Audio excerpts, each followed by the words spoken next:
by myself. We're gonna come back to that. Man. Don't settle. Don't compromise. Don't you settle, know man. what you want. We got a caller on the line, man. Caller, man. State your name. Where you calling from? Hi, this is Emme. I'm calling from currently almost Atlanta. Hey, All Emmy's right. in the building. Yeah. What's going on, Emme? How you feeling, man? I'm good. I'm driving. I'm actually about to go see Blue Suede. We're gonna record. So if it gets a little spotty, I'm on the road. That might be why. But I'll call right back if it drops. Oh, okay. Well, I do appreciate you calling in, Emme, man. I do appreciate you.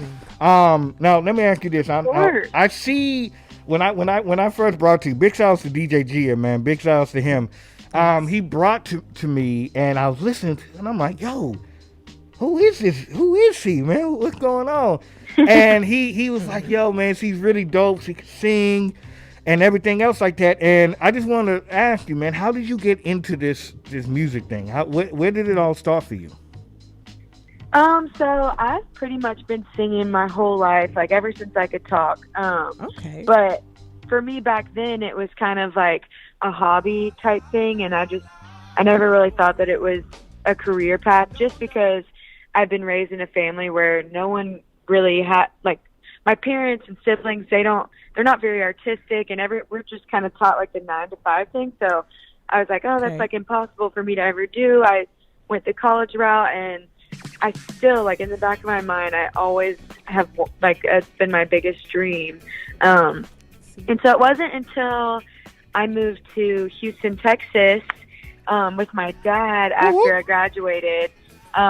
He was undergoing cancer treatments, and I had been connected with a voice coach named Tom McKinney, and he basically kind of changed my whole view and outlook. He was like, what you have is very rare. Like, this shouldn't be just like a normal hobby for you. Like, he basically was just like, with a voice like that, like, you really might be missing out, like, if you don't ever pursue this. Okay. Yes. Okay. Well, yes. I'm so glad he changed my whole outlook on it. Definitely. So you said you lived in Houston. I lived in Houston as well. So what part of Houston did you live in? What'd you say? What part of Houston did you live in? We lived in the medical district. We only moved down there just while he was going to MD Anderson. Okay. But I loved it. I loved Houston. It was awesome. Yeah, I lived off of Fannin, and that was right by the what was that? The Reliance Stadium. I lived over there. It wasn't that far from MD Anderson. Okay, yeah. Houston's so big. I swear, I wasn't able to see all of it while I was down there. I felt like every time I drove, I saw like a new part. There's like downtown and midtown. And everything's so far. Yeah, man. I definitely. Now, let me ask you this before we do anything else. What were some of your inspirations growing up? Who's some people you were listening to? So I kind of had a big mix of genres growing up that I listened to, just because everyone in my family had different music tastes. But the people that stuck out to me the most were Aretha Franklin, Mariah Carey, Alicia Keys, just kind of the female powerhouse voices. I was always very intrigued by, like, the riffs and the runs, and just, like, I don't know. To me, I was always like, that's what I enjoyed listening to the most. So they definitely heavily influenced what I'm singing now. Okay. So, anything you want to answer? You said that. You said get Mariah Carey notes. So I was going to say thank you for actually mentioning that you're artistic and no one in your family is artistic, and you decided not to go the 9-to-5 route, even though you did go to school, because we've been talking about that here, considering everything that's going on. So how has it been for you pursuing your dream as far as being in music and not what you got your degree or your background in? You know, I am so much happier. I feel like, I mean, there's a difference between living life and literally just, like, walking through, like, just doing what you think, like, wake up, work, go to sleep, this, that. Mm-hmm. It's like, there's more to life than just paying bills and, like, yes. I did job. But I graduated from UT with a degree in kinesiology. And so I actually I got into grad school at Ole Miss for sports journalism, and that's what I thought I wanted to do. And that's kind of just when the dad thing happened. But I when I first moved to Nashville, I knew I wanted to do singing, and I was like, I need a job to like support that. So I went into medical sales.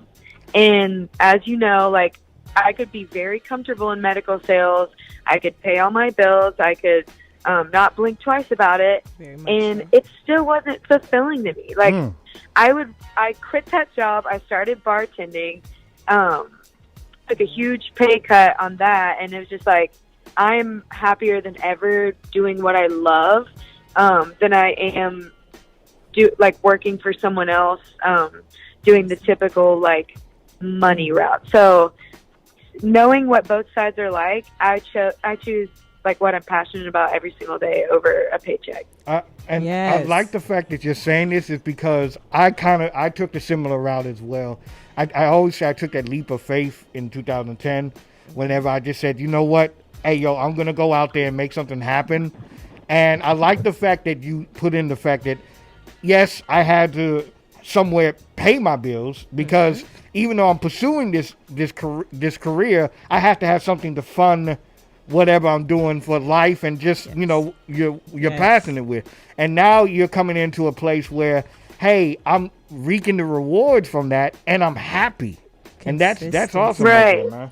Thank you for saying. And I think the important I think the important part is knowing like it's crazy whenever I jumped from jobs. It's like I literally was like living check to check and I still was happier and being more fulfilled by that than like the comfortable living from the job that I had. So it's that's just something that goes to show that like I am in it for the right reasons. And I just genuinely love making music. I like that. Happiness over money. Yes. Definitely, man. Right.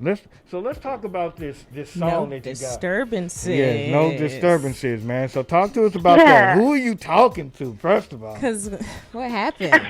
What happened? He's like, who hurt you? So no, Blue Suede, my feature on the song, was actually in town, and we were like, listen, we need to make like this upbeat song, something people can dance to. And when we got in the studio that morning, it just was not the move. And so we just started listening to different beats, and Blue is so talented. He's so easy to write with that the second that we even got an idea of like no disturbance, because we were like, this kind of just feels like one of those songs that's like, leave me alone. Yeah. Once we got on that trend, we just kind of started pinballing ideas off each other. So we didn't even go in mind thinking like, I'm going to write about this person. Like I literally had nothing in mind. It was something that's like, if I had like a toxic trait, a toxic friendship, like anything toxic is just like, leave me alone. Like everyone can relate to that. I like that. And I think that we were just at the point where it's like, we want to speak to the masses, but like also have it relate to us. And it was so easy to just write about because it hit close to home. Okay, so in you literally meant your lyrics. You said, I feel no pain and I feel no way. Okay, that makes sense. Yeah. You said, yeah. If you don't mind, I don't mind saying bye. I say, all right now. I ain't mad at that, man. Yeah, it and like I said, it can go to anything. So like, if literally, you know that something's toxic for you and you need to get rid of it, say bye to it and don't feel bad about it because that's what's best for you. Like, you don't need to feel bad about getting rid of something that's dragging you away from yourself. You can definitely see that in your video as well. Like, you're not angry, you're like calmly packing it up like, oh yeah, it's over for real. Like I'm not even no emotions. I'm just let me calmly and you packed up the PS4 too. So yeah, and that's how I knew that's how I knew it was real. I knew it was real when she packed it up. I'm like, yo, that's crazy. It's over. Definitely, man. So game over. Now with this pandemic stuff going on, how are you able to, well, let me ask you this. What are you wanting to do once we get out? Once they say, hey, yo, let's open up the gates, let's go out there and have fun, what do you want to do? I want to start doing more live shows. I know I'm booked for like some COVID fundraiser festival in a couple weeks, but I still don't feel super comfortable going just because I'm like, I don't know, with all the stuff going on. Once everything is like completely clear, I would love to start doing more live shows. I would like to do in-person radio interviews. I just think that like you're able to connect with people and like make that bond. It's most definitely different. I am thankful for social media because I wouldn't be able to connect with you guys if it wasn't for social media. But yeah, like going to meet people in person, maybe collaborate with artists in person instead of just sending MP3s back and forth. Yeah. I'm excited to like have that human interaction again. Yeah. Very true. But yeah. I definitely am. Here's the thing, man, is that since we've been back on air and probably in March, nobody has came through. It's been like, what did you say? It's like it's been a ghost town in here, and 15 shows. I miss the interaction with when people come in the energy that they bring. So yeah, I'm definitely am excited for everything. But let me ask this then, and I never asked this anybody this before, so I wanted to know. Hold on, I wanted to know. Okay, so how do you get yourself comfortable in a pandemic stage to live perform the first time? Because I know you're nervous because you haven't performed in a while, or you could be nervous from whatever. But how do you get in shape about performing in front of people? I don't think I'll ever be comfortable. I feel like the second I get comfortable, that's even scarier for me. It's like the nerves kind of make you excited about it. But I think the biggest thing for me right now is like during COVID, I'm like, I wish so badly that I could do that the fact when it does come, those nerves, I'm going to be like, you've been praying for this moment for so long. Like, would you rather be in COVID right now, or would you rather be on the stage right now? And I think that's a oh snap moment where it's like, I'd rather be on the stage right now. Like, let's just do it. Like, people are here. They're enjoying this. Like, no one's here to judge right now. I feel like everyone's just thankful to not be over the internet performing. So it's just kind of like one of those mind things you have to tell yourself, like, you've been praying for this moment for a while. Like, here it is. Okay. Definitely, man. Definitely. Now let me ask this one more thing. Now, who would you like to work with? Who would you like to collab with? If Emme could collab with anybody, who would that be?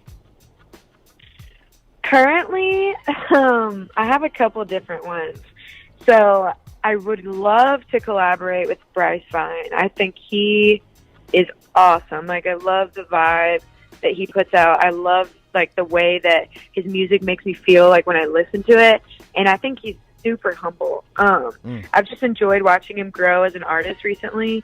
And I think the way that he records and does music, it's similar to the way I record and do music. And I think that we would get along super well. And I think I would enjoy the process. Okay.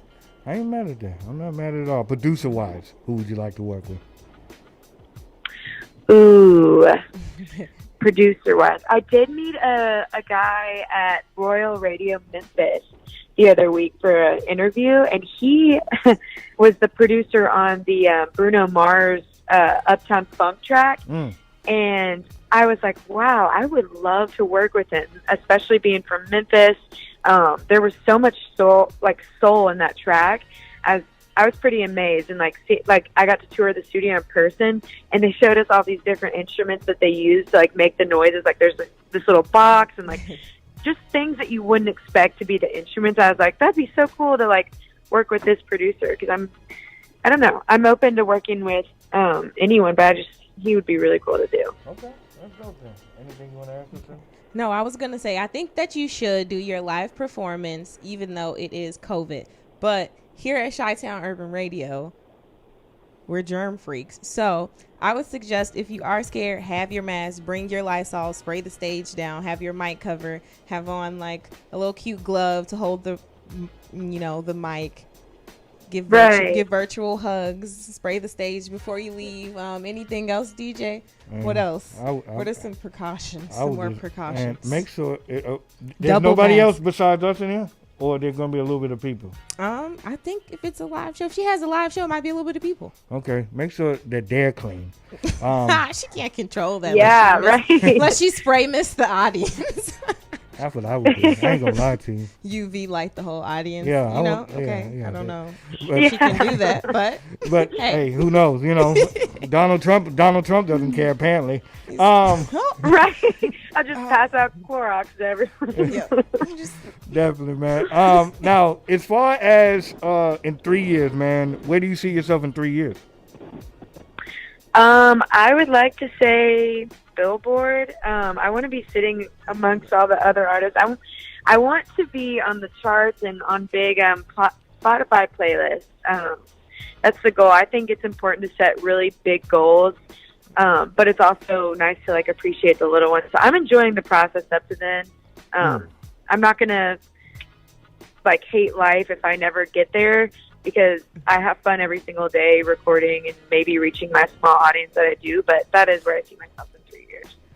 You do got some diehard audience, man. They go, yes, Emme. Yes. It's the comments on the YouTube video for me. Because I was watching the video. They're I'm awesome. like, oh, this is how you have fan base. We're going to get there one day. So do you know who Taisha Kelly is? Do what? Do you know who Taisha Kelly is? Taisha Kelly. That name sounds very familiar. Isn't it I Wish You Loved Me? Yeah. Don't have me sing because, you know, this is all bad. That's why I'm a radio host. But you should look her up. I think I know who you're talking about. Yes. You remind me of her. But you are in your own lane, and I appreciate that. Yeah, I think it's important to, like, Yes.